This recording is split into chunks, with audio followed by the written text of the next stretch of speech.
Et la Tanzanie, elle est juste derrière, elle est un petit peu plus loin. Elle est juste derrière, elle partage une frontière, oui, avec la Tanzanie. Euh, et des pays qui sont anglophones, d'accord, des pays anglo-saxons, des pays sous domination américano-anglaise, américano-britannique. Et vous avez vous aviez le Rwanda et vous aviez la République, le Zaïre à l'époque qui a été appelé ainsi par Mobutu. Euh, à l'époque, qui était dirigé, donc qui était entre les mains de la France. Et on ne peut pas parler de ce conflit sans comprendre, on ne peut pas comprendre ce génocide sans comprendre derrière le jeu des superpuissances qu'il y a derrière ces pays-là. Ce génocide, il commence, on est obligé de faire un bond à la fin du 19e siècle, à la fin du 19e siècle où le Rwanda est une colonie. On se rappelle fin 1885, hein, on se rappelle que les Occidentaux se partagent l'Afrique comme un morceau de gâteau.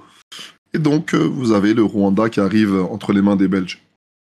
Et donc, vous aviez, à partir de ce moment-là, arbitrairement, ce qu'il faut savoir, c'est que le Rwanda, en termes de population, il y a à peu près entre 85 et 90% d'une tribu dominante qu'on appelle les Hutus. Et vous avez une tribu donc minoritaire qui va être entre 10 et 15%, hein, qui va s'appeler les Tutsis. Et lorsque les Belges arrivent là-bas fin du 19e siècle, ils décident de s'allier avec les aristocrates, ils décident de donner le pouvoir, à la minorité Tutsi.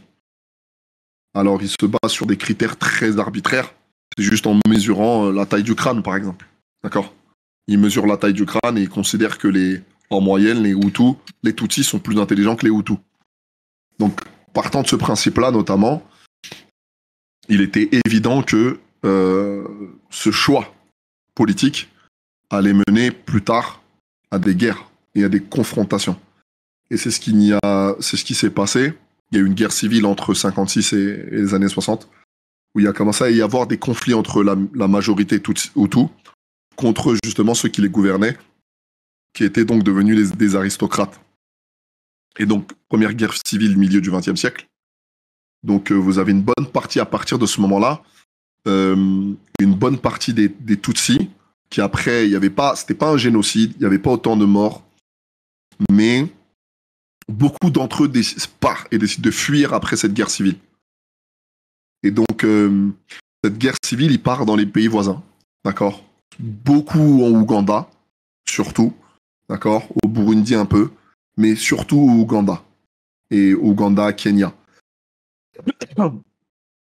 Et étant des colonies, donc forcément, il faut savoir que l'Est du Congo, l'Est du Zaïre regorge de richesses. Regorge de richesses.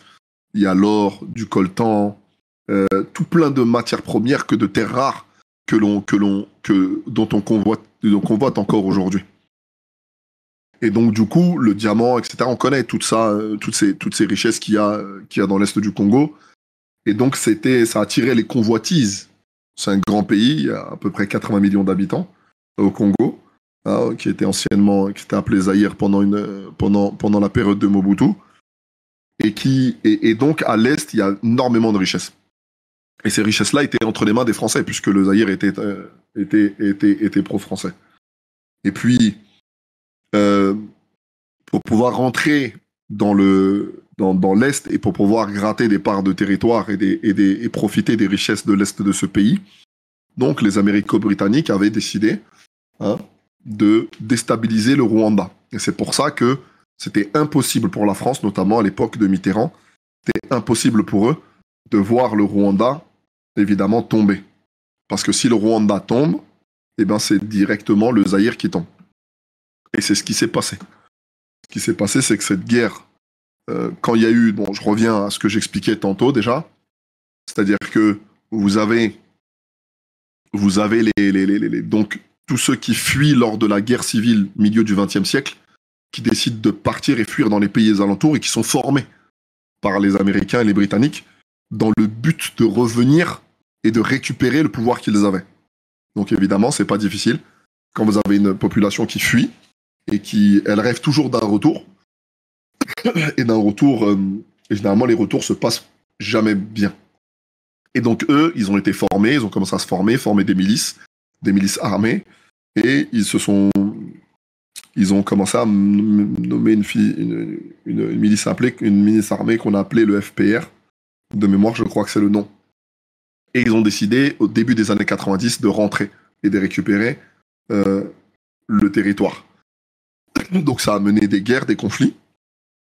Et ça a été tellement tendu que il a fallu que certaines puissances, notamment en Afrique du Sud avec Mandela, s'y mêlent pour pouvoir créer un sentiment, un climat apaisé dans ce pays-là parce que c'était devenu très tendu. Et les revendications des Tutsis de l'époque, d'accord, et à l'époque le président actuel Kagame, il faisait partie des Tutsis et des rebelles. Lui, eux, ce qu'il voulait, c'était un partage du pouvoir entre les deux tribus. À savoir que dans le gouvernement, une moitié de Hutus et une moitié de Tutsis, et dans l'armée, une moitié de Hutus et une moitié de Tutsis. Donc ils voulaient évidemment prendre, à ce moment-là, ils se sont mis d'accord pour partager le pouvoir. Et comme très souvent, ça ne plaît pas. Ça ne plaît pas. Il y a des gens qui n'ont pas d'intérêt à ce que le pouvoir soit partagé. Vous avez d'un côté le peuple. Évidemment, vous avez d'un côté le peuple et la majorité des gens qui, eux, veulent la paix et veulent que ça se passe bien. Et vous avez malheureusement des gens qui ont des intérêts et qui, eux, ne veulent absolument pas de cette paix. Et c'était ce qui s'est passé un petit peu à l'époque avec Mitterrand. C'est-à-dire que pour Mitterrand et la France, c'était quelque chose d'impossible. Pourquoi ? Parce que cet accord-là, ça faisait rentrer, au-delà même des Tutsis en eux-mêmes qui rentraient en moitié, d'accord, qui rentraient à moitié au gouvernement, ça donnait surtout la moitié du pouvoir aux anglo-saxons. Et pour lui, c'était quelque chose d'impossible. D'accord ? C'était quelque chose qui n'était impossible, évidemment, à accepter. D'accord ? C'était quelque chose d'impossible à accepter. Dès lors, ils se sont fortement opposés et se sont mis du côté des génocidaires. Donc c'est là, à partir de ce moment-là, que il s'est passé énormément de choses et il y a eu des membres de l'armée française qui dénonçaient et qui avaient prévenu que ça partait en génocide, qu'il fallait faire attention. Mais en fait, on va dire au haut sommet de l'État, c'était quelque chose qui était quelque part voulu. Donc, le point de départ, ça a été l'assassinat du président. Donc, lorsque les accords ont été signés en Afrique du Sud, il revient, il se fait abattre. D'accord ? Il se fait abattre dans l'avion. Et à partir de ce moment-là, évidemment, vous avez chacun s'accuse. D'accord ? Vous avez les Hutus qui accusent les Tutsis, et ainsi de suite. Mais il s'avère que 15 minutes après que l'avion ait été détruit, 15 minutes après, l'armée française débarque et récupère la boîte noire, d'après ce qui est rapporté. Et jusqu'à aujourd'hui, on peine à avoir une version officielle. Mais ce qui est avéré, d'accord, c'est qu'il y a une participation, on va pas dire active, c'est-à-dire dans le sens où ils n'ont pas tiré, mais ils ont vachement favorisé ils ont vachement et hautement favorisé ce massacre. Notamment quand le génocide a commencé par le financement des armes, etc. On se rappelle que c'est la BNP qui a favorisé la vente d'armes à l'époque où justement à l'époque où le Rwanda était sous embargo. Donc la France a joué un grand rôle dans le fait de vendre des armes. Ils ont vu et ils ont été témoins parce qu'ils étaient là-bas.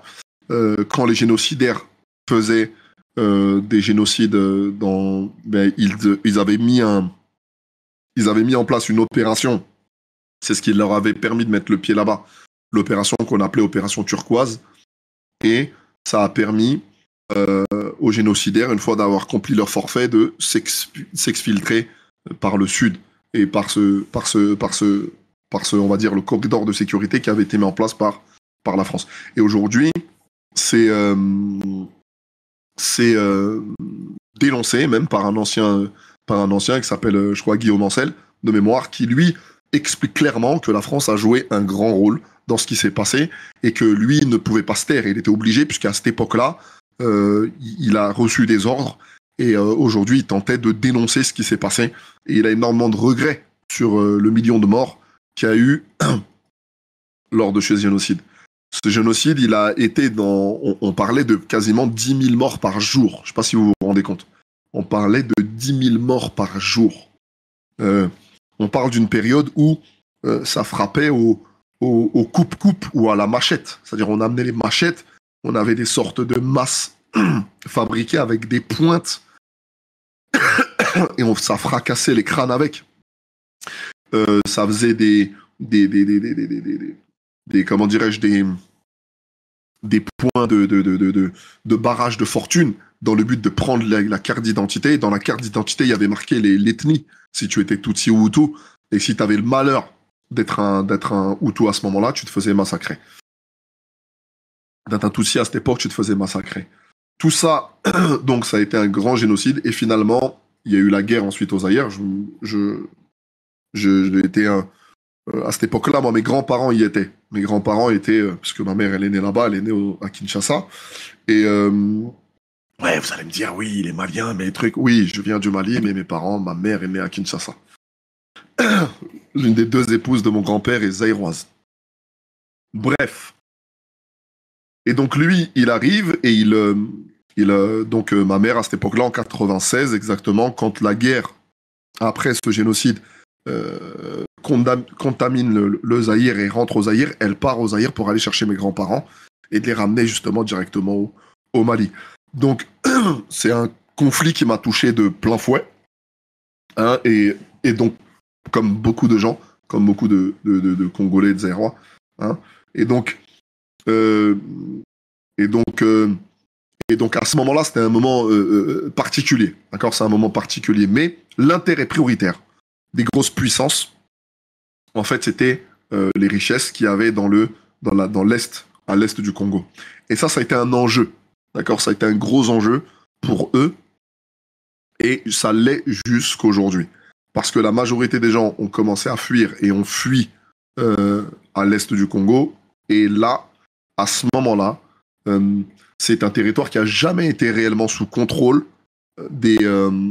ça n'a jamais été un territoire qui a été sous contrôle des présidents du Congo. Parce qu'il y a eu des milices, et c'était dans l'intérêt même des multinationales. D'accord, l'intérêt des grosses puissances.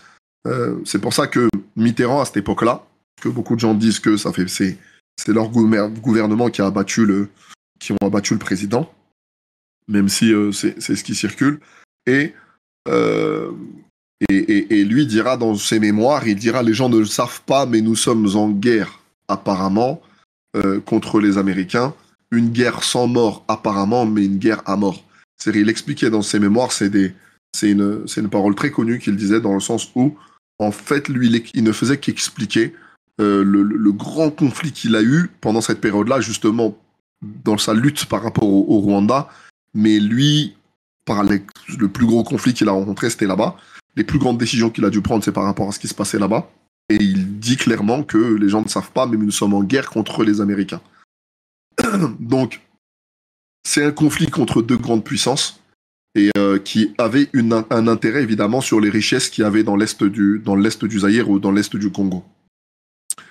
Ces super puissances, c'est ce qui a valu ces millions de morts, c'est ce qui a valu la déstabilisation de ce pays, c'est ce qui a valu la déstabilisation qu'il y a à l'est du Congo encore aujourd'hui, où des pillages, des vols, des meurtres, des viols.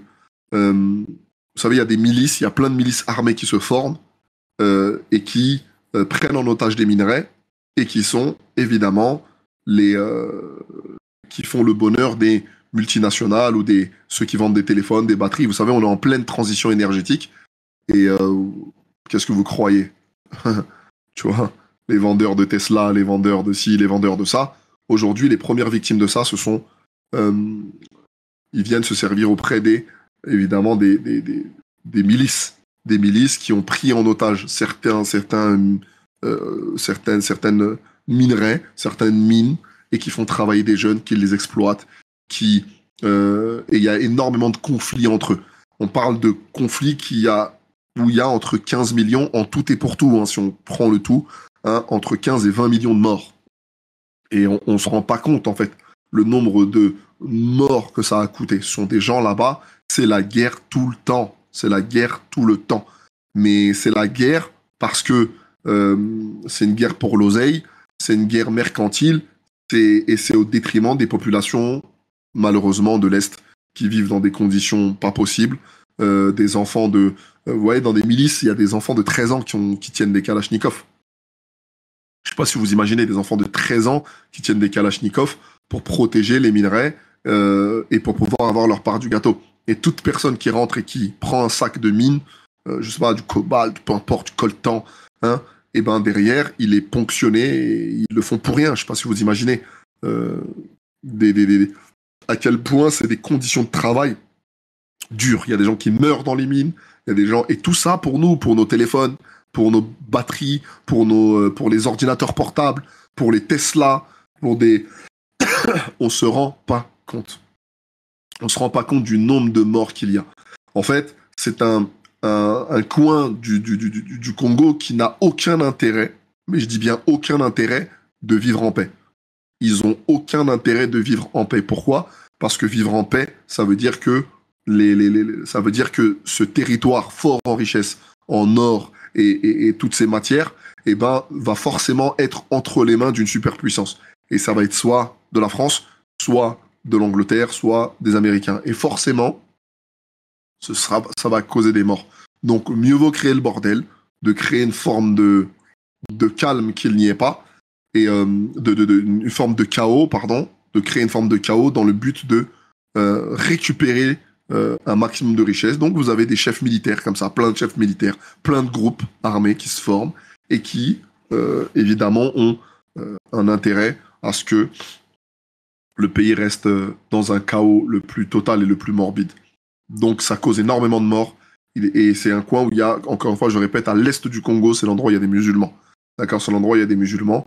Donc, il y a beaucoup de nos frères et sœurs musulmans qui subissent le rapt, qui subissent le viol, qui subissent le massacre, qui se font tuer dès qu'ils résistent.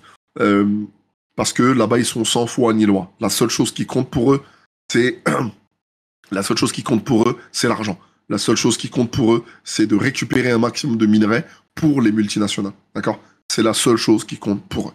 Et c'est un coin, encore une fois, où il y a de grandes insécurités. En même temps, c'est des coins difficiles d'accès. Parce que c'est un climat, c'est très tropical au Congo. Et donc, c'est des coins difficiles d'accès, mais vraiment difficiles d'accès. Donc, l'armée congolaise a énormément de mal à y aller. Et en même temps, on parle de corruption, etc., parce que c'est des endroits où c'est très compliqué d'aller, très compliqué d'intervenir. Donc, il était important pour moi, donc on va laisser cette partie pour, après cette brève introduction, de, Inch'Allah ta'ala, de passer aux questions-réponses. Si vous avez des questions, Inch'Allah, sur ce domaine-là, sur cette région, Inch'Allah, on essaiera de répondre à ces questions, Inch'Allah ta'ala.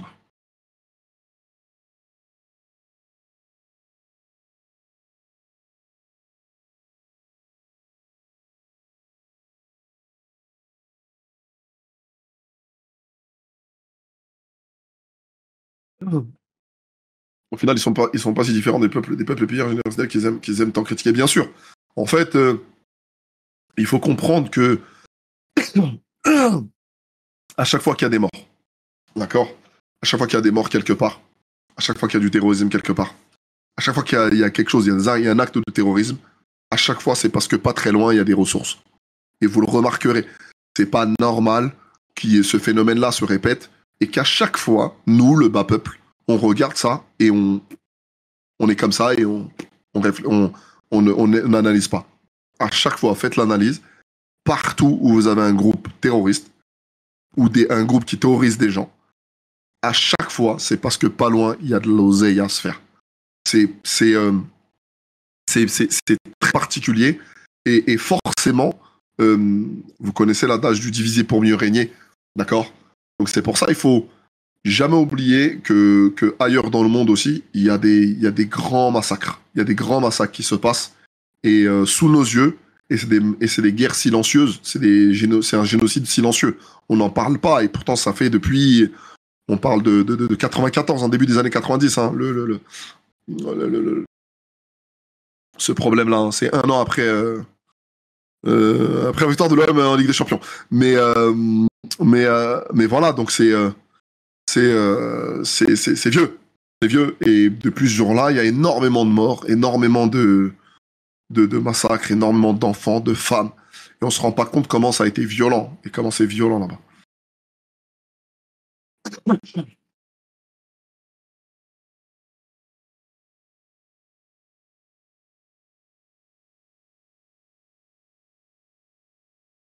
Ben Halima dit que le captage oui, je sais pas quoi penser. Les djinns, ce sont des menteurs, hein, faut pas oublier. Euh, Est-ce que les djinns ont un intérêt à ce que l'Afrique ne se unisse pas? Je sais pas. Les djinns, ils ont plutôt, les chayatines en tout cas, ils ont plus un intérêt que les musulmans que les musulmans se divisent. Ça, oui. Maintenant, est-ce qu'ils ont un intérêt à ce que l'Afrique se divise? Je sais pas. En tout cas, sauf s'ils sont envoyés par d'autres superpuissances, mais je sais pas quoi penser de cet argument, de ce djinn, donc je ne vais pas m'épiloguer dessus.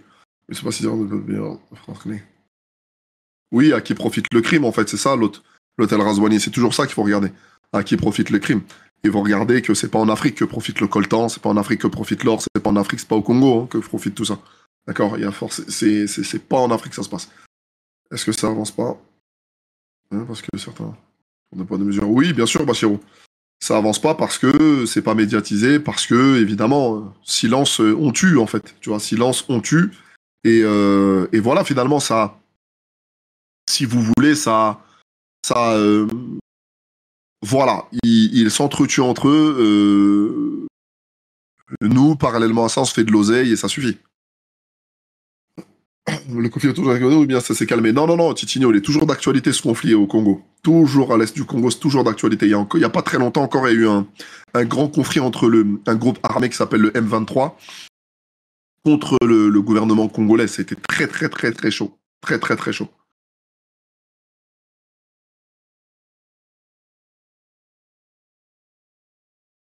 Est-ce que la guerre n'aurait pas changé depuis le Vietnam et ses révoltes populaires contre les guerres? Oui, Sato, c'est exactement ça.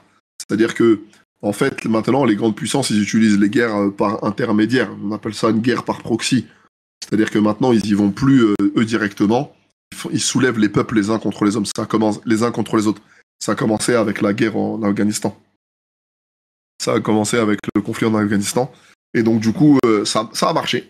Ça marche et depuis, ils utilisent les autochtones, parce que forcément, si on leur dit, écoutez, contrôlez une base minière et vous allez avoir tant et tant, les gens y vont. Hein. Et ils profitent énormément du fait que ce soit difficile d'accès. Est-ce qu'on a des notions ethniques, religieuses des notions? Ah, il y a des chrétiens et des musulmans, surtout à l'Est. Évidemment, c'est un pays Congo, c'est beaucoup chrétien. Mais à l'Est, c'est là où c'est là où il y a la population, c'est là où les musulmans sont. D'accord? C'est là où les musulmans sont.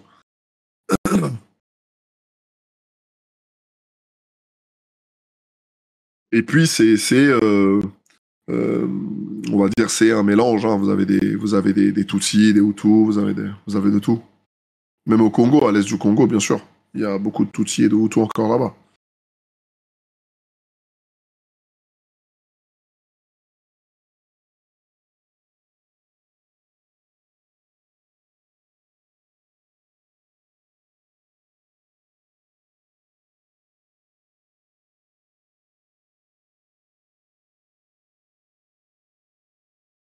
Et comme le Rwanda s'est revenu si vite, et pas le Congo, bah, le Rwanda, c'est un petit pays. Le Rwanda, ça a été un petit pays et très rapidement, comme les Tutsis ont été soutenus et que finalement, en fait, quelque part, la France, elle a perdu le conflit au Rwanda puisque derrière le conflit, il est rentré aux Zaïre. Et ceux qui ont été mis en place, ce sont des Tutsis. Vous regardez Kagame, qui est le président actuel du Rwanda, c'est un ancien Tutsi. D'accord? C'est un Tutsi à la base. Donc c'est c'est un petit pays, et puis surtout, ils ont perdu le conflit au Rwanda. Parce que leur objectif, c'était d'avoir un pied dans l'Est Congo. C'était ça l'objectif. Pour avoir une main mise sur les ressources.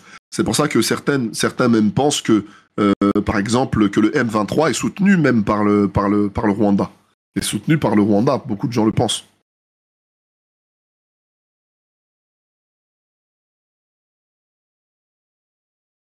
Le Samuel Roux, l'ancien commandant qui avait reçu un rapport de commandement faire 5-7 pays. Mais ceci en 5 ans sans raison apparente. Ça me dit quelque chose, mais en tout cas, oui, de toute façon, il y a ça. Il y a plein de gens, ou Brzezinski même, tu regardes des gens comme Brzezinski, ils avaient écrit dans l'objectif du Moyen-Orient, c'était de déstabiliser le Moyen-Orient. Ils avaient parlé de ça. Bien sûr, c'était quelque chose de connu.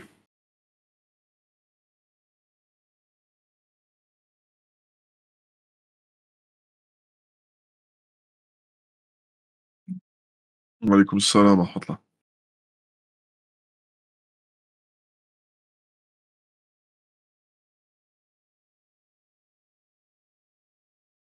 Ouais, c'est en direct sur YouTube, Inch'Allah, en même temps.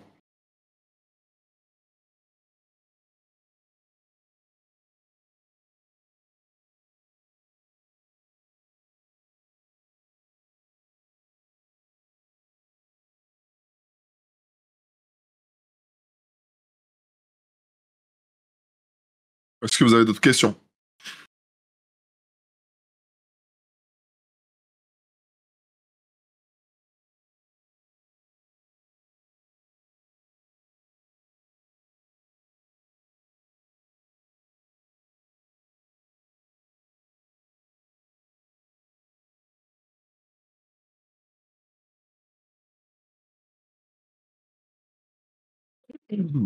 Alors, comment expliquer que le Rwanda avoir tourné de la France, mais plutôt que le Congo accuse la France de soutenir le Rwanda? Comment expliquer que le Rwanda? Mais parce que ça a toujours été le cas. Le Rwanda a toujours été une colonie qui était. En fait, quand les Anglais sont arrivés, ils sont plus. Le Rwanda est entouré de pays anglo-saxons, dominés par les Britanniques et les Américains. Kenya, Ouganda, Burundi, Tanzanie. Des pays où ça parle ça parle anglais. Et euh, euh, le Congo était plus francophone, d'accord? Le Congo, le Zaïre à l'époque était plus francophone, d'accord? À l'est, donc lui s'est retrouvé au milieu et il s'est retrouvé autour d'un enjeu, hein, puisque c'était divisé. Au départ, c'était Hutu qui était dirigé par les Français.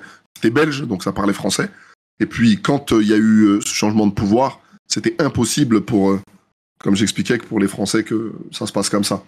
Donc, évidemment que c'est pas que la France soutient le Rwanda. La France, justement, a joué un rôle pour ne pas que le conflit s'enlise et justement rentre dans le Congo. D'accord? Pour ne pas que ça entre au Congo. Et ça a été très compliqué à gérer. Donc, ils ont été très loin dans le sens d'une participation, encore une fois, comme je dis, certains disent que le président rwandais de l'époque a été abattu par un mercenaire français. D'autres pensent que non, ce sont les milices Hutus qui l'auraient fait. Le vrai problème, c'est que ça n'était pas, c'était pas dans leur intérêt. En tout cas, quand ça s'est passé derrière, ça a provoqué le génocide et ça a provoqué le génocide sur les Tutsis. D'accord, c'est le moins que l'on puisse dire. Euh, non, la France, elle a plutôt fait en sorte que le conflit ne s'enlise pas et n'aille pas au Congo. Après, maintenant, est-ce que les gens n'ont pas intérêt à ce que l'Est du Congo soit encore dans le désordre? Moi, je pense que oui. Je pense qu'ils ont encore un intérêt à ce que ça se passe comme ça. Beaucoup de Kémites, beaucoup de Kémites, on va pas tarder à parler avec eux dans pas longtemps, je vous annonce. Mais, mais, euh, mais oui, ils utilisent, ils utilisent ce conflit notamment euh, En gros, ce qu'il reproche, hein, c'est que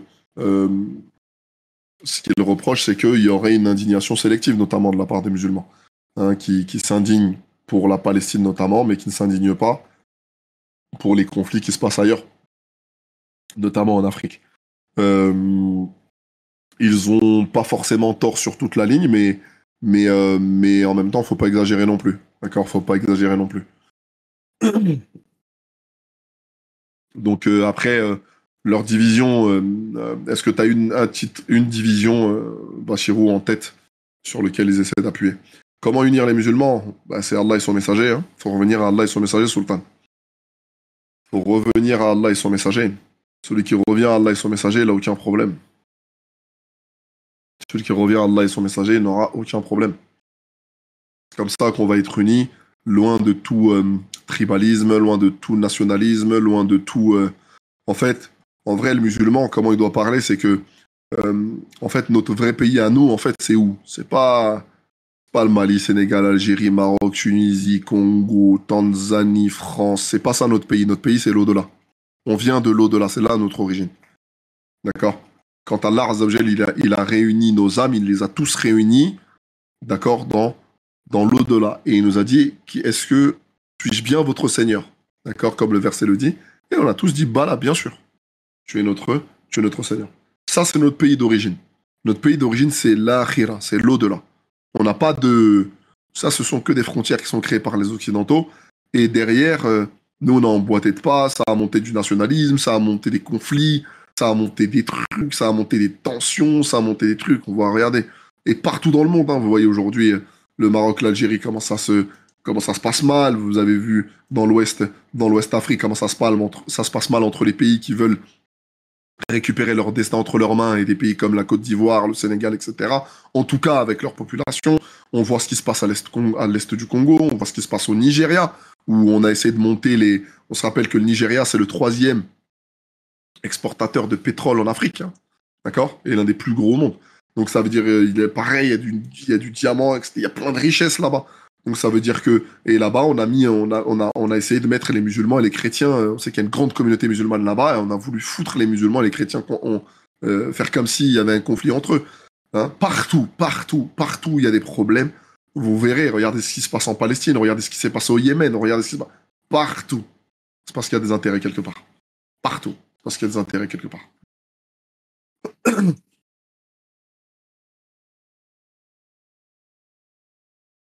Donc il faut revenir à Allah et son messager, loin de tous ces trucs. Des fois, on s'est fait carotte nous-mêmes.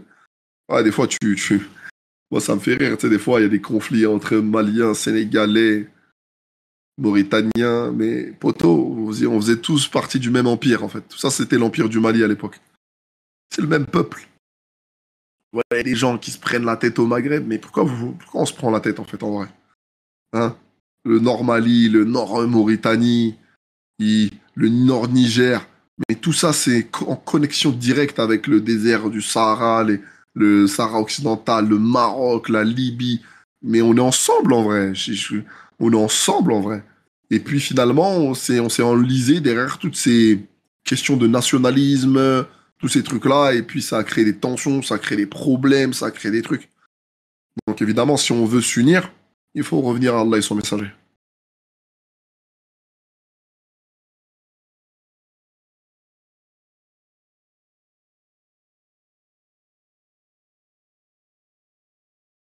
Ouais, c'est ça, c'est ça. C'est ça, c'est que pour eux, Bachirou, c'est que pour eux, voilà, c'est ça, c'est indignation sélective. En gros, l'Africain, il va s'indigner sur ce qui se passe en Palestine, mais ça fait des années, des décennies qu'à l'est du Congo ça tue, qu'en Centrafrique ça tue, que dans certains endroits dans le monde ça tue, mais on ne dénonce pas. Et attention, c'est une critique qu'on peut recevoir, hein, qu'on peut recevoir parce que c'est vrai qu'il y a des endroits dans le monde où on n'en parle pas. Les Rohingyas, on n'en parle plus. Les Ouïghours, on n'en parle pas. Alors que on parle pas aussi des musulmans qui sont persécutés en Inde. Il y a plein d'endroits où on est très très sélectif, où il y a des trucs qu'on ne parle pas beaucoup. C'est très vrai, c'est très vrai. Mais en même temps, faut du calme, du calme. Ouais. Faut pas tomber dans le piège. Parce que eux, derrière, ils sont en train de... Eux-mêmes, derrière, ils dénoncent quelque chose, mais dans la branche la plus extrême du Kémite, ça pousse ça pousse au racisme, d'ailleurs, tu vois.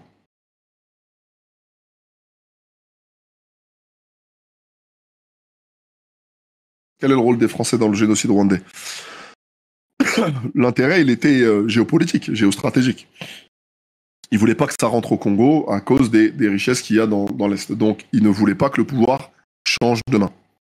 Ok, donc ce qui est rapporté, c'est qu'ils ont été là-bas avec le plan turquoise.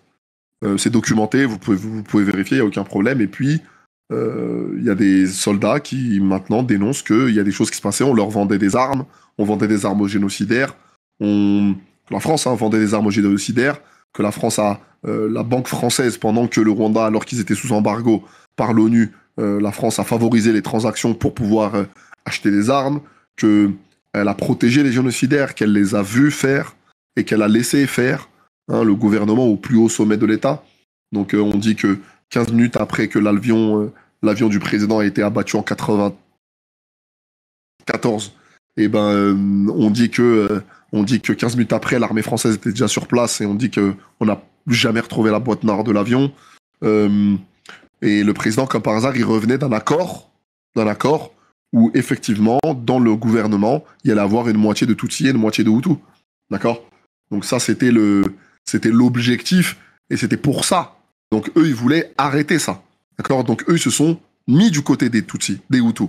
D'accord. Donc ils ont vu, ils ont été complices quelque part, euh, mais une complicité vraiment indirecte. D'accord, une complicité, ils ont joué un rôle, euh, euh, ils ont joué un rôle dans ce qui s'est passé, bien sûr. Ils ont joué un rôle. Ils n'ont pas tiré une balle, mais ils étaient là, ils ont vu et ils n'ont rien fait. D'accord, ils étaient là, ils ont vu, ils n'ont rien fait parce que ce n'était absolument pas dans leur intérêt que le pouvoir change de main. Mais tout ça, c'est documenté, c'est même dénoncé par un, par un soldat qui était là, un commandant qui était là-bas à l'époque, qui s'appelle Guillaume Ancel, de mémoire, Guillaume Ancel, et qui a écrit un livre d'ailleurs sur ça, qui a écrit un livre sur ça.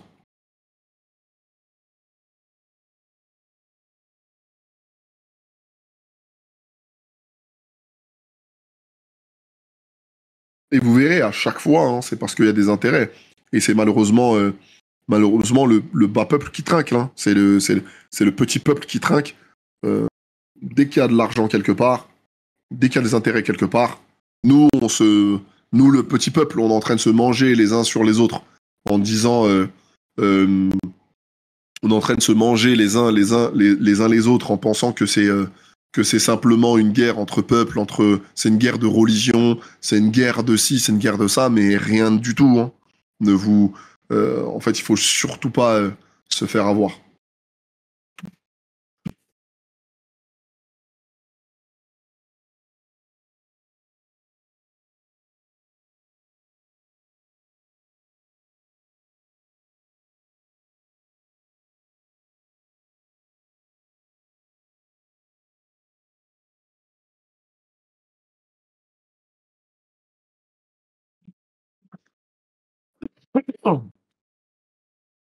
Est-ce que vous avez des questions? Abdallah, est-ce que tu as des choses à rajouter? Salam alaikum wa rahmatullah. Je viens d'arriver là, il y avait pas internet là chez nous là, je sais pas pourquoi là on a. Donc t'as commencé, t'as fait quoi? C'est quoi un peu le discours que t'as posé? Je suis remonté sur ce qui s'est passé au Rwanda. Ça a été après pour expliquer un petit peu ce qui est la déstabilisation qu'il y a dans l'Est Congo. Dans l'Est Congo avec les milices, etc.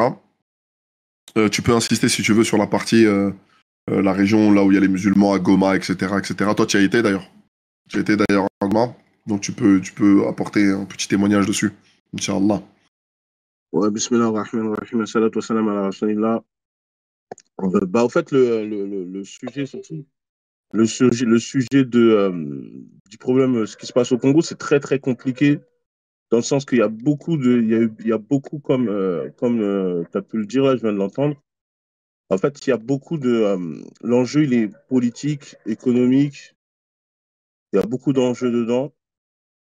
Et l'Est du Congo, C'est assez particulier parce que le pays, déjà, il faut savoir que le Congo, c'est un pays qui est extrêmement grand. Il faut savoir qu'il fait 80 fois la Belgique. Et que le Congo, si on remonte à l'histoire, quand on remonte déjà à l'origine on va dire à l'époque coloniale, bah, il faut savoir que c'était Léopold II qui se l'est pris pour lui-même. Et je ne dis pas que la Belgique, c'est-à-dire le Congo était à la Belgique, non, le Congo était à Léopold II. Donc c'est comme si quelqu'un, un être humain, il vient, il prend un pays, il lui dit, ouais, c'est mon pays, ça, moi. Ouais, j'ai décidé que ce soit à moi. Et bon, ça après c'était après la conférence de Berlin, je pense que les gens connaissent, hein, c'était de novembre 1884, je crois, février 1885. Et donc Léopold II, il a pris le Congo et qu'il a vu qu'il y avait un commerce même de caoutchouc et d'ivoire, bah alors pour pouvoir rendre son commerce plus fructueux, il a décimé 15 millions de personnes. Je dis bien 15 millions de personnes. Ça représentait la moitié de la population. Ça, il y a énormément de livres sur ça. Moi-même, quand je m'en souviens, j'avais 12, 13, 14, 15 ans. J'avais lu des livres comme ça que mon père il m'avait passé. Donc, il a décimé 15 millions de personnes. Il n'a jamais mis les pieds au Congo, hein. Et comme a demandé Yamad, là, la partie Est, là où justement il a voulu, on a un petit peu forcé un peu plus là-bas, c'est pourquoi? C'est parce que cette partie, au fait, la partie Est du Congo, elle a eu énormément de personnes qui sont venues dû à l'immigration bon, l'immigration pour le commerce, que ce soit même le commerce, même dans le terme d'esclavage. Bref, c'est une région, toute la partie Est, il y avait les Tanzaniens qui sont venus, il y avait des Omanites qui étaient venus, les gens du Zanzibar aussi sont venus. Donc, il y a énormément de personnes qui sont venues et qui a développé énormément, enfin, une sous-culture dans la culture congolaise. Par exemple, il y avait il y avait un État islamique au Congo, et ça peu de gens le savent. À la ville de Bukavu, c'est justement juste à côté de Goma, c'est-à-dire il y a le lac de Kivu, et juste à côté de ça, peut-être une heure de bateau, 2 heures de bateau de Goma, il y avait ce qu'on appelait Bukavu, la Bukavu Dawa, un État musulman. Et ça, peu de gens le savent. Et ce qui s'est passé, c'est que quand il y a eu la colonisation, ou en tout cas quand il y a eu la colonisation des Belges, toute cette partie Est, là-bas, on les interdisait de parler en Swahili. Parce que là-bas, c'est le Swahili. Et le Swahili, c'est un dérivé de langue bantou avec de l'arabe. L'écriture était en arabe. On a changé ça en écriture cyrillique, comme vous le voyez. Mais l'écriture, à la base, c'était en arabe. Même les Allemands, par exemple, quand ils ont colonisé la Tanzanie, c'était la même chose. On leur interdisait de parler en Swahili. Et on a voulu changer leur écriture parce qu'ils écrivaient en arabe et on a changé l'écriture. C'est pour ça qu'en fait, tous qui sont swahilophones, entre guillemets, vous allez voir que dans le swahili, il y a beaucoup de mots en arabe, tout ça, il y a beaucoup de liens avec ça parce qu'il y a beaucoup d'arabes qui venaient de Oman, tout ça, qui faisaient du commerce de ce côté-là. Et donc, comme je disais, il y avait un État islamique. Et il y a eu une grande campagne pour désislamiser, entre guillemets, les musulmans. Une grande campagne d'évangélisation pour désislamiser les musulmans, les forcer pour être scolarisés, il fallait qu'ils deviennent chrétiens. Pour avoir certains droits, bah, il fallait qu'ils mangent du porc. Des choses comme ça. Moi, par exemple, je sais que ma grand-mère, du côté paternel, elle vivait dans une ville qui est pas trop loin de Goma. Et ma grand-mère, du côté paternel, elle m'avait dit, bon, elle est décédée maintenant, mais elle m'avait dit que ouais, plusieurs fois, par exemple, les musulmans n'avaient pas le droit d'aller à l'école.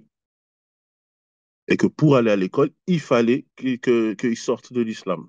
Et même moi, quand je suis parti à Kassongo, on me disait la même chose. Tous les anciens là-bas me disaient que ceux qui s'entêtaient à ne pas vouloir se convertir au christianisme, on les empêchait d'être scolarisés ou ils n'avaient pas le droit, par exemple, d'être hospitalisés s'ils avaient certains soucis de ce type. Bref, en tout cas, c'est pour vous dire que la situation là-bas, elle a toujours été extrêmement compliquée. Elle a été compliquée dans le fait que les conflits, ils ont toujours été de plusieurs types. Le frère, il a parlé du problème du Rwanda. Le problème du Rwanda, c'est un problème qui arrange beaucoup de gens. C'est-à-dire que les différents conflits internes qu'il y a eu au Congo sont des conflits qui sont alimentés, et c'est-à-dire que je n'ai pas à me cacher de ça, et j'ai pas, ça veut dire que c'est des faits, ont été alimentés par des multinationaux occidentales pour que, au fait, à côté, on puisse pouvoir prendre les richesses du pays. Par exemple, quand l'armée quand vous allez voir, bon, je donne un exemple simple, vous allez voir en 1900, allez, le jour de l'indépendance, 30 juin 1960. Le 30 juin 1960, quand le roi de Belgique, il dit que voilà, l'indépendance du Congo, c'est l'aboutissement de l'œuvre de Léopold II. Scandale, Patrice Lumumba s'oppose à ce discours-là. Patrice Lumumba, qui était le premier ministre du pays, il explique, il commence à parler, à faire un discours le jour de l'indépendance, et les gens comprennent qu'il n'est pas d'accord avec les procédés dits par les Belges, que en gros l'indépendance c'est de non, mais voilà. Et 3 jours après, coup d'État, enfin je dis pas coup d'État, je veux dire voilà, guerre. 3 jours après, l'armée se rebelle. La région du Katanga, à l'est, sud du Katanga, se dit maintenant indépendante. Il faut savoir que la région du Katanga, en fait, c'est là où il y a le cuivre, l'uranium, le diamant, le zinc, l'argent, l'or et des multiples minéraux. Et d'ailleurs, l'uranium et les minéraux du Katanga, c'est ce qui ont servi aux Américains pour développer le programme nucléaire. C'est-à-dire le programme nucléaire, le développement de ce programme a été fait avec les ressources et les richesses naturelles du Katanga. Et le Katanga, ça fait 13 fois la Belgique. Je vous dis juste une estimation comme ça, je pense que c'est 13 fois la Belgique. Donc Lumumba, il demande à la Belgique, voilà, il y a des rebelles, aidez-nous. Il dit, oh, bah, vous avez votre dépendance, nous, on ne fait rien du tout. Mais le problème, c'est que ces rebelles-là étaient fournis, leurs armes, c'était fourni par les Belges. Et lorsque Lumumba a voulu s'opposer à ça, bah, le 17 janvier 1961, c'est les mercenaires belges qui l'ont tué. Et le pire, c'est que le mercenaire belge qui l'a tué, il a gardé ses dents comme trophée de chasse. Et c'est pas maintenant, c'est le 20 juin 2022 que enfin, l'État belge a présenté ses excuses et a rendu la famille, il a rendu les dents à la famille de Patrice Lumumba. Ça veut dire ce que je suis en train de vous dire, c'est que il a fallu 40 ans, plus de, allez, plus de, plus de 60 ans pour que l'État belge reconnaisse que voilà, on s'excuse. Et ils ont rendu les dents. Ils ont pas laissé de traces de son corps, ils ont, voilà, ils ont effacé le corps, avec de l'acide, tout ce qu'il faut pour pas qu'il y ait de traces, mais ils ont gardé le belge, là, le belge, je crois qu'il s'appelait Gérard Saut, je crois, un truc comme ça. Et lui, il avait juste gardé les dents comme tableau de chasse. Et pendant ce temps-là, c'est-à-dire que pendant qu'il y a ces conflits-là,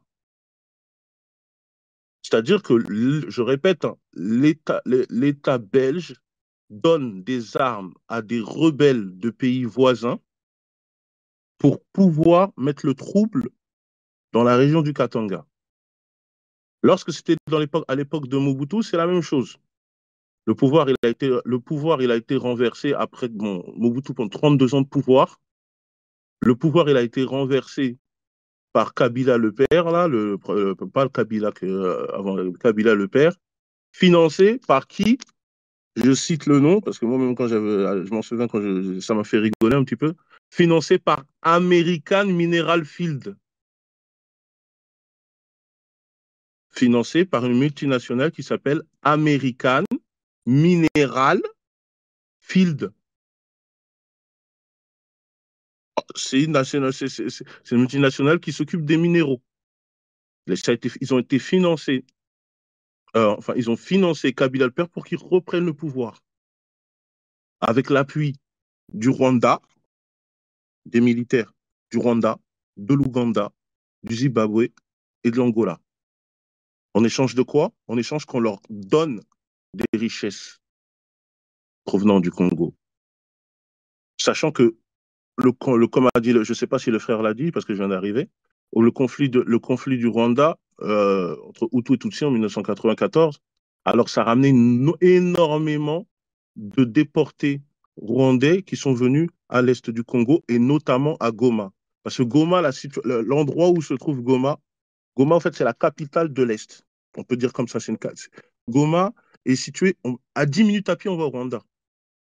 C'est-à-dire que moi, je l'ai vu, le Rwanda, je le vois. C'est-à-dire quand j'étais à Goma, le Rwanda, je le voyais. Je monte dans une montagne, je le vois. À 10 minutes, vous vous retrouvez au Rwanda. Et d'ailleurs, même comment on parle de Rwandais, Ougandais, c'est un peu compliqué dans le sens pourquoi. C'est compliqué parce qu'au fait, c'est les Occidentaux qui ont coupé ça comme un gâteau à la conférence de Berlin. Mais il y a des Rwandais qui, en vérité, sont de la même famille que certains Congolais. C'est juste on a coupé la carte et une partie de la famille était du côté Rwanda, l'autre était du côté Congo, mais au fait, c'est la même famille. Ouganda, c'était la même chose. Donc vous allez voir que c'est un peu compliqué. Et comme il y a eu ces conflits-là, où on les présente comme des conflits ethniques, dès que ta morphologie est un peu différente de quelqu'un d'autre, on va dire, ah, celui-là, ouais, c'est un Rwandais. Ah non, celui-là, c'est un Ougandais. Et ça peut rentrer en des conflits comme ça inutilement et bête, alors que peut-être c'est vraiment un Congolais. Et encore pire, peut-être il a pris voilà, dû au partage de la conférence de Berlin, il a pris la nationalité rwandaise, mais en vérité, il est de la même ethnie que toi, vous avez les mêmes ancêtres et vous avez la même culture. Mais conflit, parce que c'est alimenté par, par des autres institutions qui te font croire que c'est eux qui veulent reprendre ceci, cela. Il y a des Tutsis, il y a des Tutsis congolais, hein, et il y a des Hutus congolais. Ça, les gens, ils doivent le savoir. Il y a des Tutsis et des Hutus congolais. Je parlais ça avec certains à Goma, je parlais avec certains à Beni, je parlais avec certains au nord de Kivu, mais c'est des Congolais. Ils vont donner toute leur descendance là enfin, ils vont donner leur arbre géologique, ça va monter jusqu'à leurs ancêtres qui sont venus d'Oman ou du Zanzibar. Même moi, un membre de ma famille m'a donné mon arbre géologique jusqu'à des ancêtres à moi qui viennent du Zanzibar. Ils vont te le donner parce qu'ils ont pris cette tradition de la tradition musulmane de dire fils d'un tel, de fils d'un tel, de fils d'un tel. Ils vont tout te donner. Mais pourtant, c'est des Congolais. Mais les gens, par leur morphologie, ils vont dire non, ils ne sont pas congolais, ils sont rwandais et ça peut partir en guerre. Et là-bas, ils ont vu la guerre depuis des années et des années. Depuis des années et des années. Ils sont habitués à ça. Ils sont habitués. Et c'est ce que je disais la dernière fois quand on avait parlé par rapport au problème de la Palestine. C'est que c'est un sujet, c'est que le fait d'avoir grandi dans la guerre, c'est quelque chose que mentalement, ça a forcément un impact pour toi. C'est un impact sur toi, pardon. C'est un impact dans quel sens? Dans le sens que ton mental et la manière dont tu vois les choses, c'est très spécial. Certaines personnes, le fait de rentrer en combat ou en conflit, pour eux, c'est naturel. Ils ont toujours grandi comme ça. Certains, depuis le temps justement, depuis 94, ils ont vu que ça. Depuis le conflit rwandais, ils ont vu que ça. Ils ont vu que ça, des enchaînements sur enchaînements de guerre. Donc, par exemple, quand je parlais de le père Kabila, il a repris, financé par les Américains, financé par, par financé par les militaires, sous l'appui des militaires rwandais, ougandais et autres. Lorsqu'il a pris le pouvoir, il s'est retourné contre eux. C'est-à-dire qu'il a dit, bon, j'ai plus besoin de vous, je vous ai donné quelques richesses de mon pays. Maintenant, moi, je veux gérer mon pays. À partir de ce moment-là, les pays voisins, encore sous l'appui de l'Occident, ben, ils n'ont pas été d'accord. Et ils ont fait une milice. Ils ont fait une milice, prise de pouvoir en 97 par la AFDL, je pense, avec des Tutsis congolais. Et ils prennent Goma en 1998. Quand ils prennent Goma en 1998, ils prennent Goma, Bukavu et Ovira, sous influence rwandaise, avec une autre milice ougandaise. C'est-à-dire ce que je suis en train de vous dire, c'est comme si une région de la France, elle est prise par deux de ces pays, par deux rebelles issus de leurs pays voisins, avec des membres ethniques français similaires, mais des pays voisins. C'est un peu ça. Donc voilà. Et ça, sous l'appui, encore une fois, de vous savez qui. Hein. Voilà. Sous l'appui de vous savez qui. Voilà, ça a été prise du père. Et le Congo, qui est censé être un pays indépendant, le jour où le père Kabila il meurt, lorsqu'il meurt, c'est pas alors le premier ministre il devient président, non, c'est le premier ministre belge qui arrive au Congo et qui dit bon, comme le père est mort, on va faire un pouvoir, on va prendre un pouvoir de transition et ce sera son fils, Kabila fils, qui va être président. Alors la question qu'on se pose, le Congo il est indépendant, mais le ministre d'un autre pays qui vient dans un pays pour dire ok on va faire ça, maintenant ça va être le fils, ça va être le fils qui va être président, juste par transition parce qu'il y a trop de conflits dans votre pays et après on verra. Et cette transition de pouvoir elle a duré 5 ans. Et pendant ces 5 ans, encore il y avait des génocides, génocide sur génocide. Et là on parle déjà de 15 ans de guerre, de 15 ans de guerre. Et cette période-là, il faut savoir que le Rwanda, il est devenu anglophone. C'est-à-dire que le Rwanda, avant le génocide, il était francophone, il est devenu anglophone. Et ça, c'est important de le comprendre. Pourquoi? Pourquoi c'est important de le comprendre? Parce que le fait que le Rwanda soit devenu anglophone, bah, ceux qui sont derrière, c'est toujours peut-être des Occidentaux, mais c'est pas les mêmes. C'est pas les mêmes. Avant, c'était les Belges ou la France. Là, c'est des pays plutôt anglophones. Et pour quelle raison? Vous allez voir encore le cobalt, coltan, ce que vous portez dans les mains, ce qui nous permet justement de pouvoir, par exemple, discuter en ce moment. Bah, tout ça, 80% des réserves mondiales, elles proviennent du Kivu, la région d'où je viens. Elles proviennent justement de tous ces alentours, Goma, tout ça. Ça empêche le coltan, je rappelle que le coltan et le cobalt, ça empêche qu'un smartphone chauffe trop, ou sinon que quand on l'éteint, toutes les données ne s'effacent pas. Il y a aussi des ressources automobiles, des ressources spatiales. Toutes ces choses-là, c'est dans cette région où vous voyez qu'il y a plein de troubles. Cette région où il y a beaucoup, justement, de musulmans. Moi, j'ai fait peut-être 2 semaines là-bas. C'est-à-dire beaucoup de villages entièrement musulmans, il y en a énormément là-bas. Énormément. C'est dans ces régions-là. Et donc, on va se poser la question de, bon, il y a beaucoup de coïncidences. Le moment où Kabila perd, par exemple, il meurt, c'est le moment de son assassinat, le jour de son assassinat, c'est le jour où il allait faire il avait une délégation iranienne qui l'attendait. Enfin, il allait recevoir une délégation iranienne pour une transaction avec l'uranium, justement dans la province congolaise du Katanga, où, voilà, c'est là-bas où il y a eu le commencement de la démarche nucléaire des Américains. On trouve ça un peu space. À côté, le Rwanda, avant c'était francophone, il devient anglophone. Le Rwanda, lorsque le coltan, le cobalt, tout ça, il est extrait au Congo, en fait, il est extrait. Pour pas faire long, après, je veux m'arrêter ici. Après, si vous avez des questions aussi, Yamad, il veut rajouter. En fait, toutes ces richesses naturelles-là, ils sont extraits principalement au Kivu et ils sont enterrés dans les pays voisins pour faire style que ça vient de là-bas. Ça, c'est des informations que moi, je peux donner des sources reconnues. J'ai pas besoin de. Ça veut dire, il n'y a personne qui va me dire, ouais, bon, c'est des foutaises. Non, non, non, non. J'ai tout ce qu'il faut pour le prouver. Et tout ce qu'il faut pour le prouver, c'est reconnu mondialement. Beaucoup de personnes, beaucoup de gens de manière internationale le dénoncent, mais il n'y a personne qui en parle.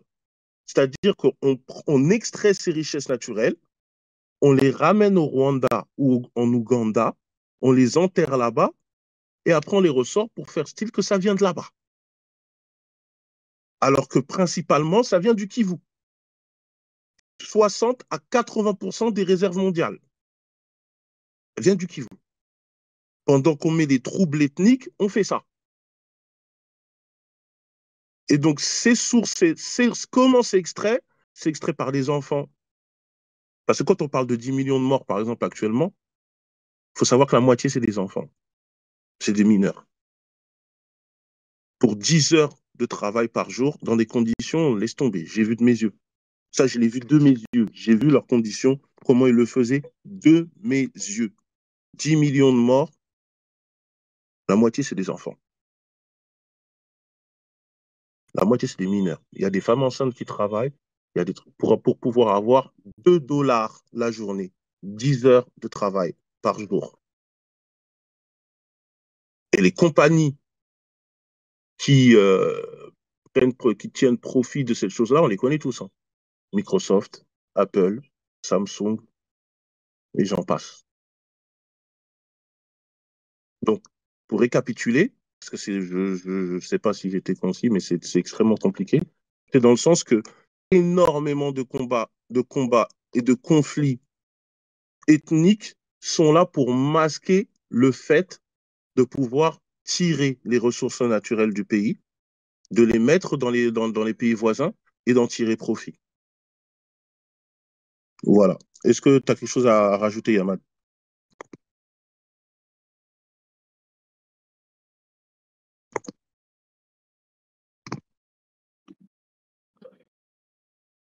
Pour moi, ça va, Inch'Allah. S'ils ont des questions, Inch'Allah ou Ta'ala. Pourquoi les pays africains n'ont-ils pas la main mise sur leur richesse?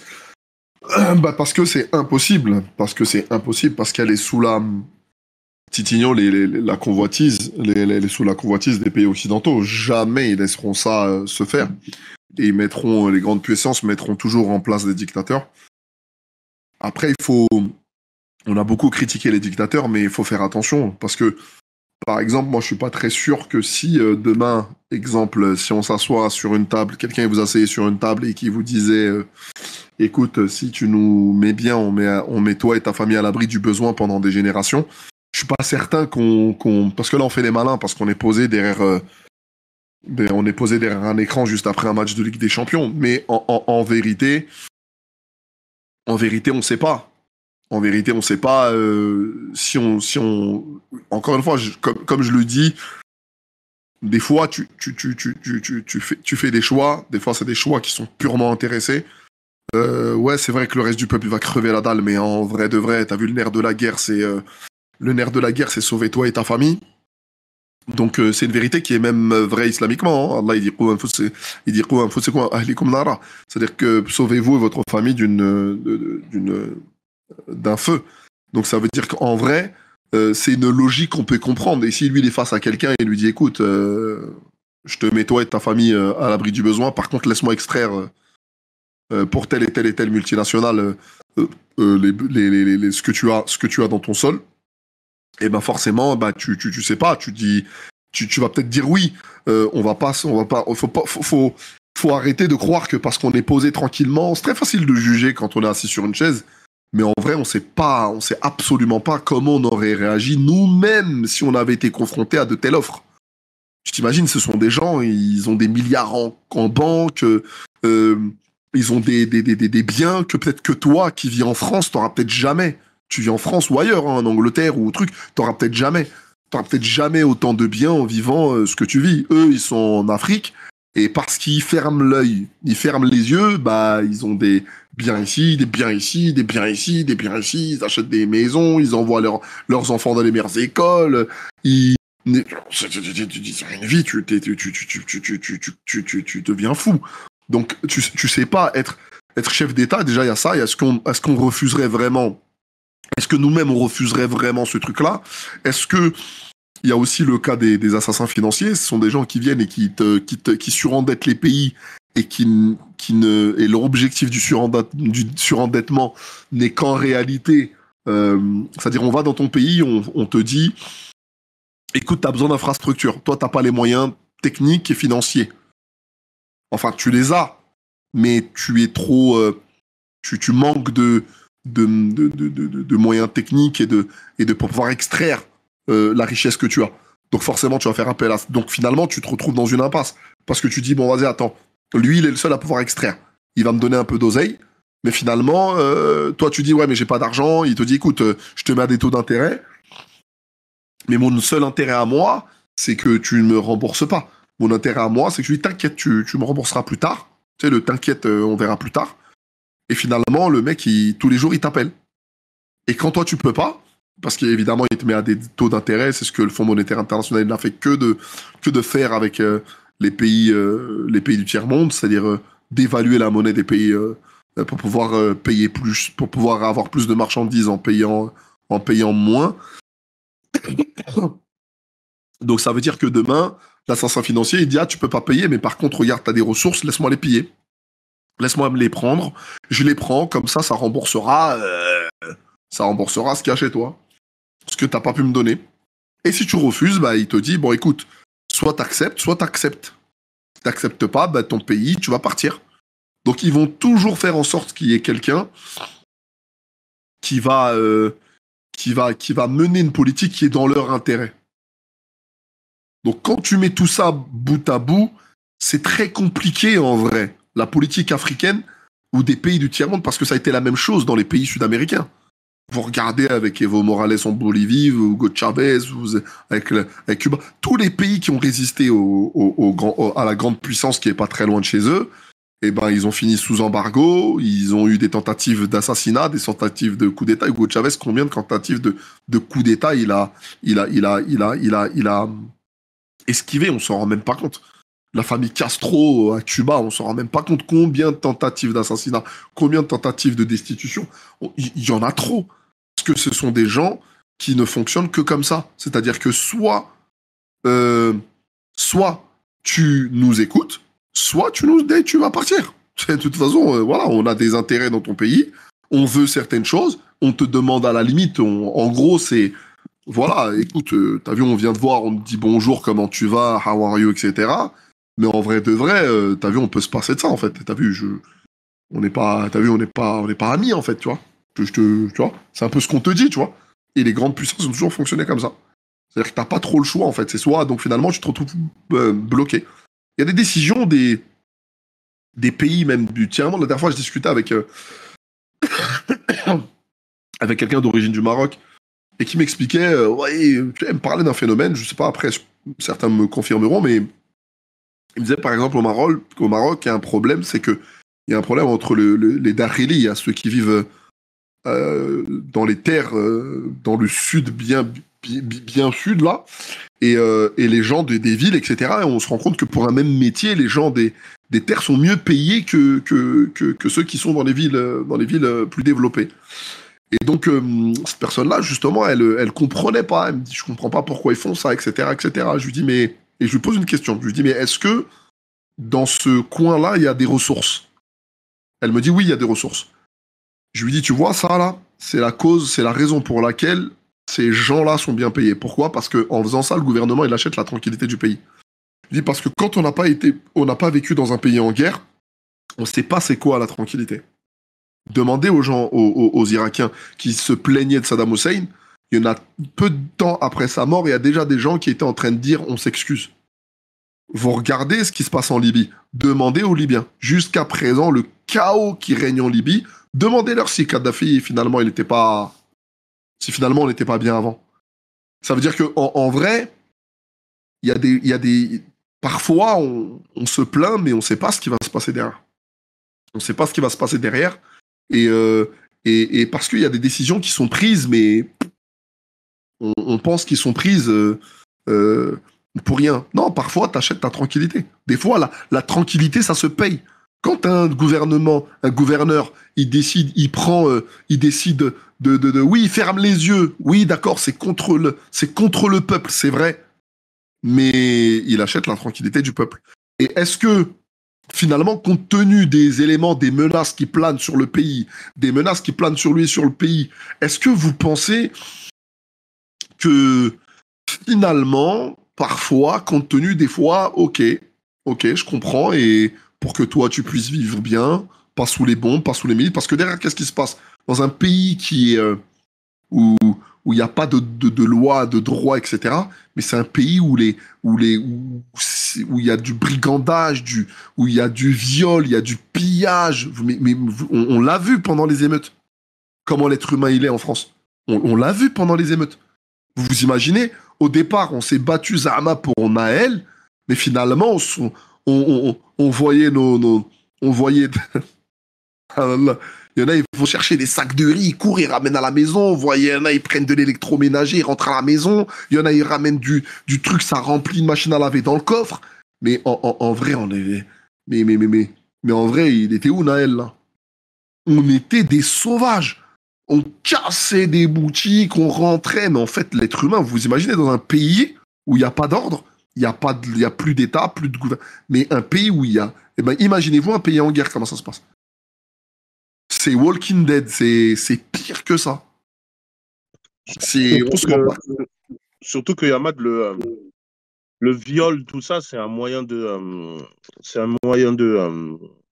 d'avoir une pression psychologique sur la population, hein. Ça fait partie des moyens de guerre, hein. Bien C'est-à-dire sûr. le viol, le fait de violer des gens. Tu violes une femme devant sa famille. Les gens utilisent cette chose-là pour déstabiliser la population et que la population n'ait pas l'idée de se rebeller ou de s'unir pour pouvoir arrêter le conflit. C'est une manière d'avoir une pression psychologique sur la population. C'est un moyen d'arme de guerre. Le fait qu'il y ait de la violence et de s'attaquer aux civils. Ça, c'est quelque chose qui est très, très, très pratiqué dans les longues guerres et surtout les guerres où derrière il y a des intérêts économiques ou autres. Et d'ailleurs, même à l'Est, on en a la preuve, hein. Il y avait par exemple, comment ça s'appelle, Denis Mukwege, là, qui est le docteur qui a eu le prix Nobel de la paix.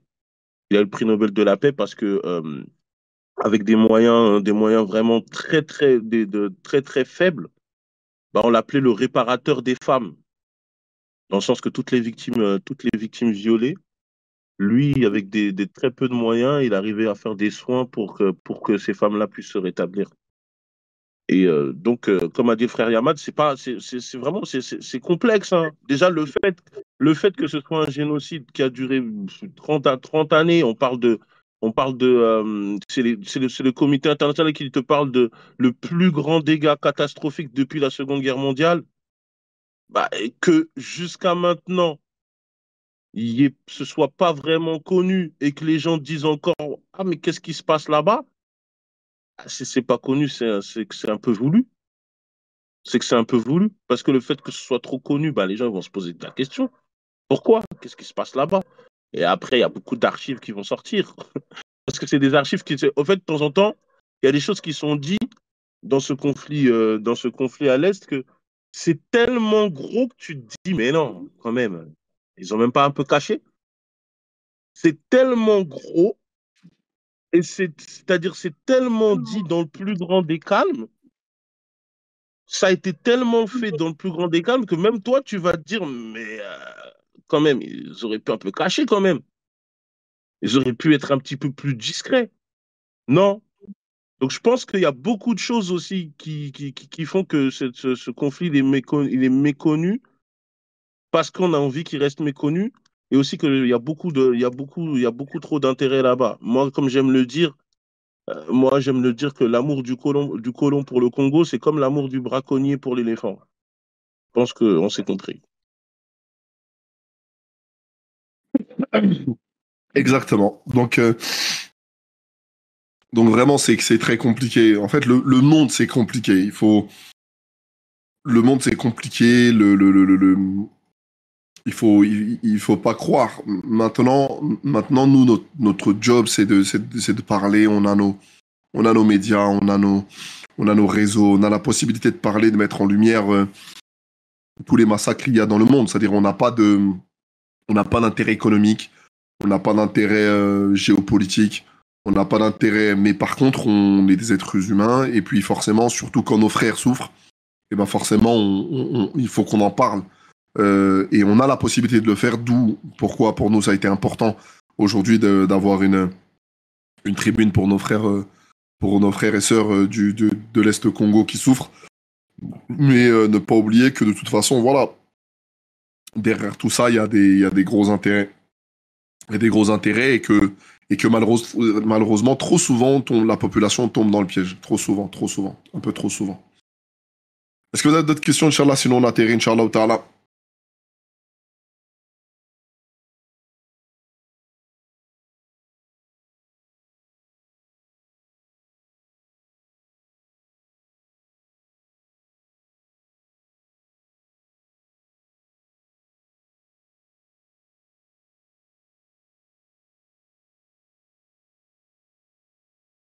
Non, c'est bon.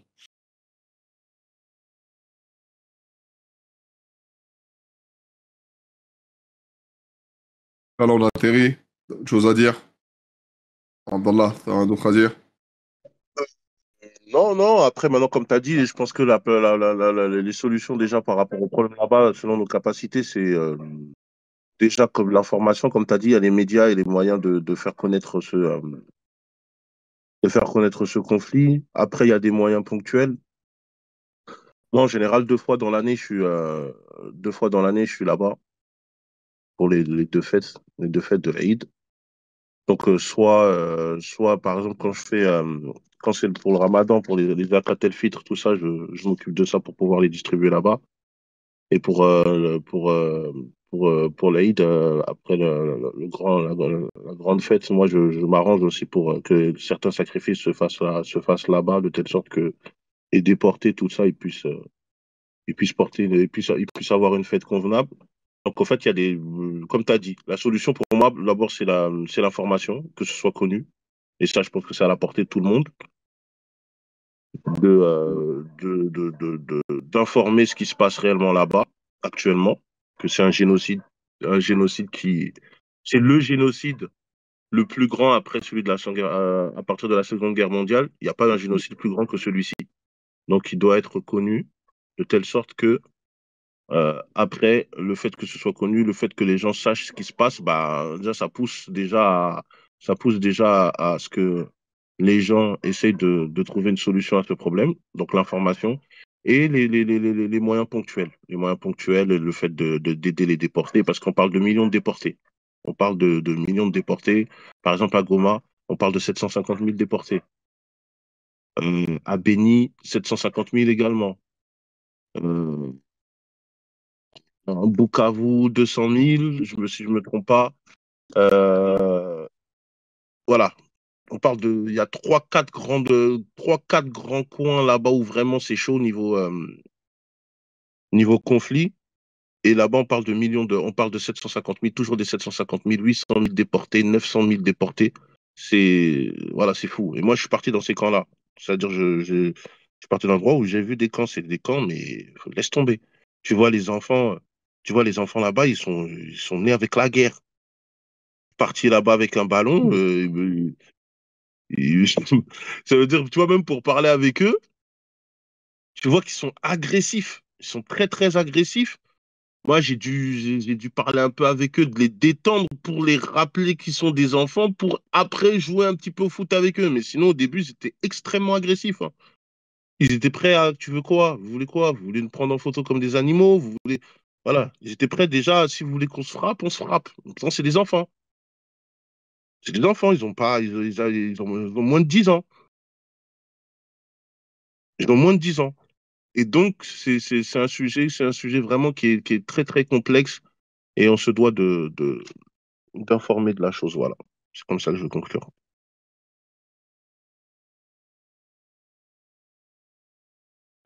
Inch'Allah. Comme il a dit, comme l'a dit le frère, c'était le frère Abdallah. Il était important pour nous de parler de ça. Et on a tous, à notre échelle, la possibilité de pouvoir mettre en lumière ce qui se passe à travers le monde. Hein. Ce qui se passe à travers le monde. On voit actuellement ce qui se passe en Palestine. Il y a aussi des coins, il y a aussi des coins en Afrique où ça se passe, en Asie aussi, hein, partout dans le monde. On a la possibilité de pouvoir en parler, ne serait-ce qu'en parler, c'est déjà une avancée. Et, euh, et voilà, tout n'est pas blanc. On se rend compte que tout n'est pas blanc, tout n'est pas rose, mais tout n'est pas blanc, tout n'est pas noir. Parfois, il y a beaucoup de nuances. Parfois, c'est très compliqué. Parfois, il y a des choix à faire.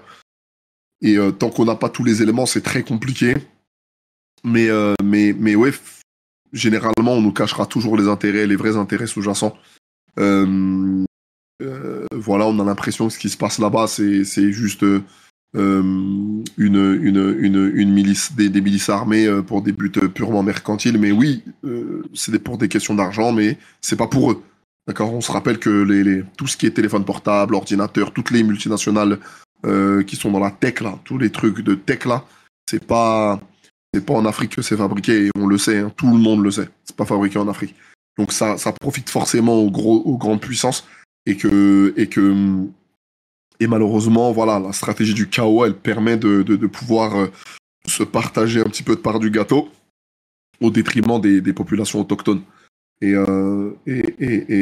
donc, c'est au détriment de beaucoup d'enfants, beaucoup de femmes, de beaucoup de jeunes hommes. Euh, et donc, évidemment, c'est terrible, mais le fait d'en parler, c'est déjà, je pense, une chose importante. Et on continuera de le faire, on continuera de parler des choses. Excuse-moi, j'ai Ouais. oublié une chose aussi importante. Comme ça, ce message, on le dit parce que très souvent, quand il y a les conflits comme ça, les conflits comme ça, il y en a, ils veulent faire de la récupération. C'est-à-dire, par exemple, il y a les kémites ou les gens comme ça. Il y a des kémites, ils vont te dire, oui, les musulmans, vous êtes là, vous parlez de la cause de la Palestine, mais quand ça se passe chez vous, vous ne parlez pas. Là, en ce moment, en ce moment, il y a beaucoup, quand tu vas dans les tweets ou dans les choses comme ça, comme il y a un gros repli identitaire dans la communauté africaine et dans différentes communautés, vous allez voir qu'il y a certains qui vont vous dire, vous êtes là, vous pleurez pour la Palestine, tout ça, mais on vous entend même pas parler, on vous entend même pas parler de vos pays respectifs. Mais en fait, moi, ce message-là, je veux le dire comme ça. Après, les gens vont qu'à faire tourner au Kémite. Au fait, on vous a pas attendu pour savoir d'où on vient. Vous suivez là, vous avez trouvé votre identité il y a 3 ans. Nous, on vous a pas attendu, nous. On sait d'où on vient depuis très longtemps. Donc, à un moment, il faut que les gens ils redescendent. Et ce qui est marrant, c'est que quand tu vas entendre les kémites qui sont sur Internet, ouais, vous faites ça pour la Palestine, vous faites même pas pour votre pays, mais au fait, vous faites même pas pour votre propre pays, vous faites que parler sur les réseaux, mais vous êtes jamais dans le terrain. On ne vous a pas attendu, au fait. On vous a pas attendu pour faire ce qu'on a à faire. On n'a pas besoin de faire du boucan, en fait. On vous a pas attendu. Vous êtes là à dire oui, la Palestine, il y en a même qui vont même te dire la Palestine, on s'en fiche, c'est pas des Noirs. Nous, on n'est pas. Nous l'injustice, on la condamne où elle se trouve. Point barre. Il n'y a pas de victime qui est plus important qu'une autre. On condamne toute forme d'injustice, même si ça se passe chez nous. Si on doit condamner les membres de chez nous parce qu'ils ont été injustes, notre foi musulmane va nous forcer à le faire. Elle est là la différence. Mais arrêtez vos comédies là. Et moi, je le dis, en fait, le passé, arrêtez vos comédies à 2 balles, là, de faire les gens identitaires, tout ça, quand en fait, vous n'êtes jamais dans le terrain, on ne vous entend pas. Tout ce que vous savez faire, c'est jacter sur Internet. Nous, on n'a pas eu besoin de ça, on sait d'où on vient depuis très longtemps. On n'a pas attendu une mode où chacun maintenant il se cherche de manière identitaire. On sait d'où on vient depuis très très longtemps, on n'a pas eu besoin de faire du boucan. Donc c'était juste mon dernier message. Barakallahu fik.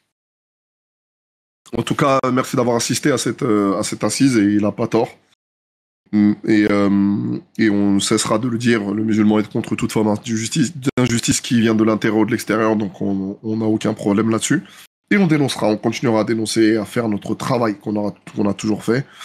Et si c'est pas trop, si c'est trop lent pour certains, tant pis pour eux. Mais en tout cas, effectivement, on n'a pas attendu certains pour savoir d'où on vient. Merci en tout cas d'avoir assisté à cette assise, Inch'Allah, du jour, sur ce conflit, et ces meurtres qu'il y a dans l'Est. Et on essaiera la prochaine fois de parler aussi d'un autre conflit qu'il y a dans le monde, sans oublier aussi évidemment ce qui se passe actuellement. Prenez soin de vous, Inch'Allah, on se dit à bientôt. Subhanakallahumma bihamdik. أشهد أن لا إله إلا أنت أستغفرك وأتوب إليك سبحان ربك رب العزة عما يصفون وسلام على المرسلين الحمد لله رب العالمين